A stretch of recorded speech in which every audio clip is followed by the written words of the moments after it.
Hi, this is Zach Fulkerson with the Critical Care Curriculum, and in this lecture we're going to be introducing the basic principles of mechanical ventilation. This is the first video in a series of lectures on mechanical ventilation, where we discuss why people are intubated and put on ventilators in the first place, and some basic settings you can use to adjust carbon dioxide, oxygenation, and things like that.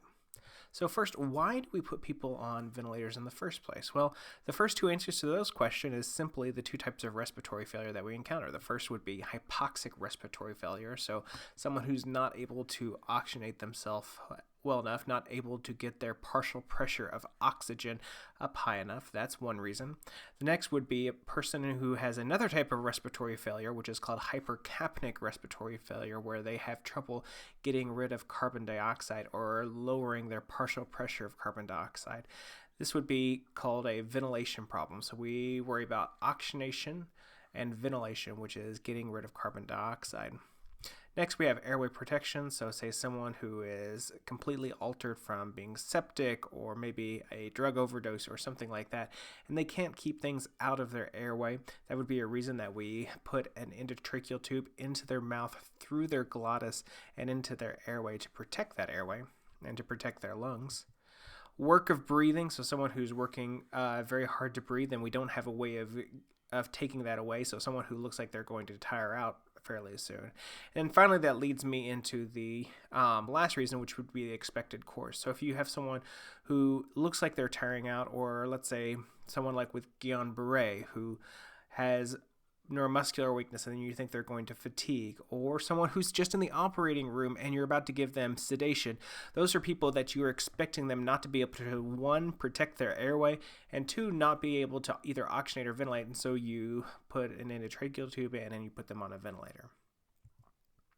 There are some significant downsides to intubating people and putting them on a ventilator. First is just ventilator-induced lung injury.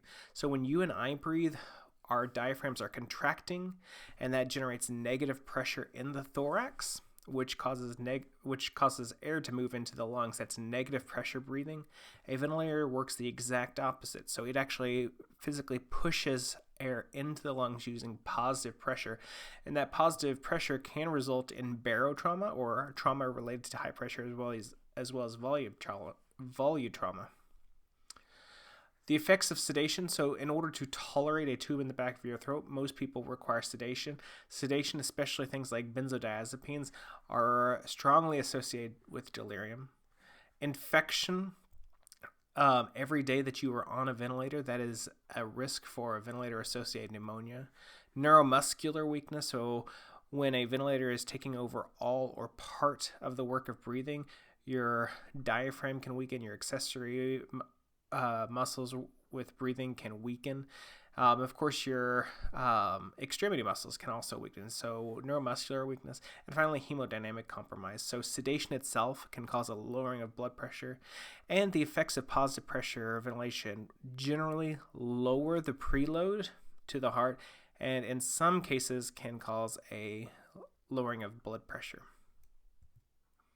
Let's talk really quickly about oxygenation. So there are two numbers that we look at when we think about oxygenation. The first is the saturation. So this is what we're looking at when we look at a sat probe on a patient. It goes from 0 to 100%. So this is how many hemoglobin molecules are fully saturated with oxygen. The next is the partial pressure of arterial oxygen, and that can go anywhere from 0 all the way up to atmospheric pressure, so around 700 and above millimeters of mercury. There's this sinusoidal relationship. So generally, you and I probably have an arterial oxygenation partial pressure of around 100, 105, maybe 95, and that gets us close to 100% saturation. But I can get all the way down to 60 millimeters of mercury, and I'm still in the 90s on my saturation. It's not until I start to get into 50 or so that I dip into the 80% saturation. So please note that these are very different units of measure. You may have even noticed this if you've witnessed a particularly difficult intubation. So maybe the person's sitting in the 90s for a long period of time and you think, man, they're hanging out in the 90s for a very long time, and then all of a sudden they start dropping, and the dropping goes faster and faster and faster, and that's because of this steep part of this oxygen dissociation curve. All right, let's talk about some basic settings. So some of these are going to make sense, and some of these, if you've never thought about ventilators, will take a little explaining. Tidal volume, this is simply how big the breath is. Usually somewhere in, say, like the 400 to 500 milliliter range, depending on how large the person is. Next is the respiratory rate. So how many times per minute is the patient breathing? I'm going to skip over this one for a second and go on to the fraction of inspired oxygen, or the FiO2. This goes from room air, or 21%, all the way up to 100% oxygen. And finally, the positive end expiratory pressure. Now, this seems a little bit out of place compared to the others. The positive end expiratory pressure is basically the pressure that we give a patient at the end of a breath. So when you're lying in an ICU bed, it's really easy to develop atelectasis or collapse of airways, and so we usually give people a little bit of extra pressure at the end of a breath to help stent open the airways at the end of expiration to prevent atelectasis, and that's what this is. So that's PEEP. These are our basic settings, and I want you to think, how would these settings affect either oxygenation, so the PO2, or ventilation, the PCO2? I want you to pause the video here in just a little bit and drag these over: tidal volume over to oxygenation or ventilation, respiratory rate, oxygenation, ventilation, PEEP, or FiO2. Which do you think that they affect the most? Drag it over to which you think it affects the most. All right, we're back, and hopefully you've had something that looks something like this, where PEEP and FiO2 tend to affect oxygenation a bit more than carbon dioxide, and the tidal volume and respiratory rate affect the carbon dioxide elimination or ventilation a little bit more. In fact, if we multiply these two out in terms of tidal volume in milliliters and respiratory rate in breaths per minute, we actually get something called minute ventilation, which is literally how many liters of air you're moving through every minute. So ventilation is literally the tidal volume and the respiratory rate together. How come PEEP and FiO2 tend to affect oxygenation? Well, to describe this is a very simplified pulmonary capillary and alveolus. So the alveolus has a lot of oxygen in it, maybe around 105 millimeters of mercury at room air. And the partial pressure of oxygen coming back is about 40.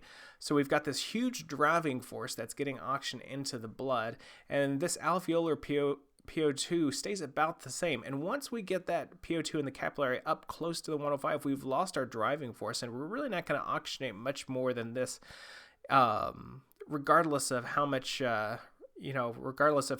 the blood spends there. So the only things that we can do to improve oxygenation is, one, increase the FiO2. So that would put this number up above 105 millimeters of mercury in the 300, 400, even 600 or 700 millimeters of mercury range. Or we can try to get more blood associated with more oxygenated air. How do we do that? By recruiting more alveoli, by preventing atelectasis. So when we recruit more alveoli by giving PEEP, we can often increase this interface and increase the number of hemoglobin molecules that have access to this oxygen. So that's why these two things tend to affect oxygenation. Now, with ventilation, what we have is we have an elevated PCO2 coming back from the periphery, and the alveolar PCO2, when you breathe in, is somewhere close to zero. So there's this huge gradient to get PCO2, get carbon dioxide out of the blood.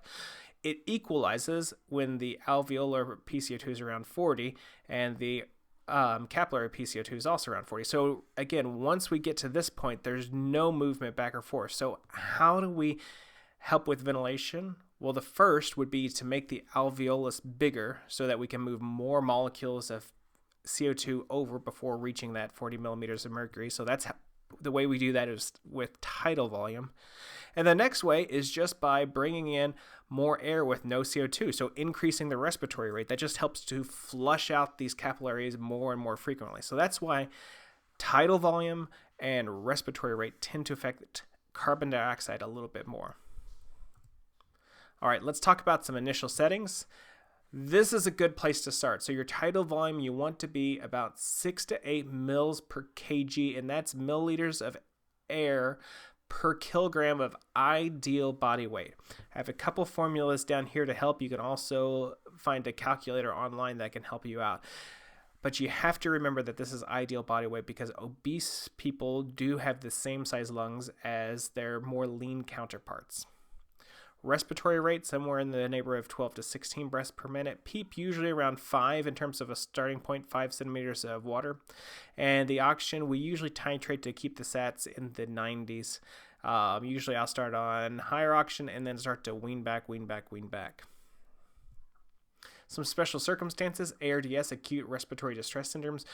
In general, we're going to work on lower tidal volumes to protect already damaged lungs. This is a type of hypoxic respiratory failure with significant bilateral lung damage, so we want to protect those lungs. And it's also very prone to developing atelectasis, so often we'll give higher PEEP to help open up the lungs. For airway obstruction, such as COPD or asthma, we'll give longer expiratory times because that obstruction makes it very difficult to get the air from a breath out. And then for metabolic acidoses, we want to compensate for that metabolic acidosis. So we want to try to increase the minute ventilation. So we do that by increasing the respiratory rate or the tidal volume.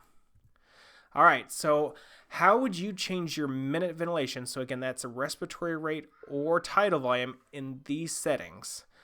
Sepsis, myxedema coma, DKA, thyroid storm, or hypothermia. I want you to pause the video. I want you to drag these things over to if you would increase the minute ventilation or decrease the minute ventilation for each one of these conditions. Now that we're back, I hope you have something that looks like this. So I want you to think anything that increases your metabolic activity is going to increase the carbon dioxide, and anything that increases carbon dioxide production, we're going to want to increase our minute ventilation. So sepsis, that's usually a metabolically active state, so we need to get rid of carbon dioxide that's being produced by increasing our minute ventilation. Not only that, but there's often a great amount of metabolic acidosis that we want to compensate for and increase our minute ventilation. On the contrary, a myxedema coma, so like a very low hypothyroidism, the metabolic activity is going to be very low, so carbon dioxide production in the tissue is going to be very low, and we want a lower minute ventilation. Same thing would be true for hypothermia because the metabolic activity is low. For a thyroid storm, which is the exact opposite of a myxedema coma, we have an increased metabolic activity, so increased carbon dioxide production, so we want to increase the minute ventilation. Finally, DKA, we may not have increased carbon dioxide production, but we have an anion gap acidosis that we need to compensate for, and so we need to increase our minute ventilation in the case of DKA. All right, that does it for our basic principles of mechanical ventilation. In the next lecture, we're going to be discussing the basic modes of ventilation, so some of those letters, those alphabet soup that you may see when you're in the ICU. Hope this was helpful. We'll see you next time.